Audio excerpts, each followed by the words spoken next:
সংবেদনশীল হৃদয়ের মানুষগুলোর জীবনে সবচেয়ে বড় দুর্বলতা কি জানেন? সে অভিমান কিংবা রাগ করে বেশিক্ষণ থাকতে পারে না। তার এই থাকতে না পারা ব্যাপারটাই মূলত তাকে সম্পর্কে অসহায় এবং নিজের কাছে নিজেকে ছোট করে তোলে।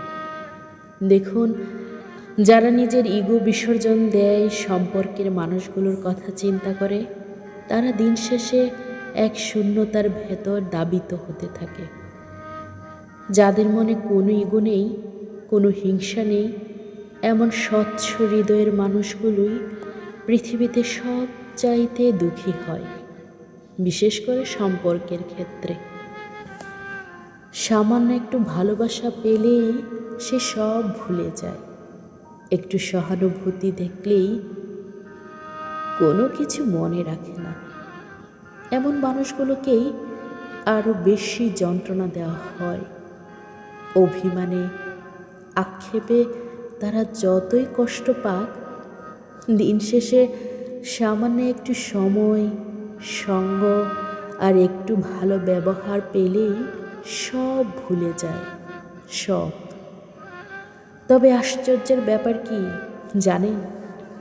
এই সামান্যটুকুই কখনো কখনো তাদের ভাগ্যে জোটে না।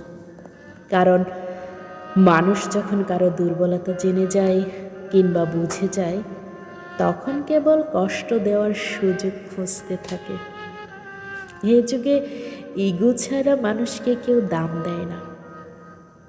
এতটাই তাদের সস্তা মনে করা হয়, যেখানে সম্পর্কের প্রতিটা মানুষই তাদের অবহেলা, অবজ্ঞা করতে দ্বিতীয়বার ভাবে না। যাদের হৃদয় সংবেদনশীল, যারা নিজে কষ্ট পেলেও কাউকে কষ্ট দেয় না, যারা প্রতিশোধ পরায়ণ নয়, যারা রাগ কিংবা অভিমান করে বেশিক্ষণ থাকতে পারে না, পৃথিবীর যত অবহেলা, অনাদর আর যত কষ্ট আছে, ঠিক তাদের ভাগ্যেই জোটে। আর তাদের এই দুর্বলতার কারণেই তারা আমৃত্যু সম্পর্কে সবচাইতে দুঃখী মানুষ হয়ে বেঁচে থাকে।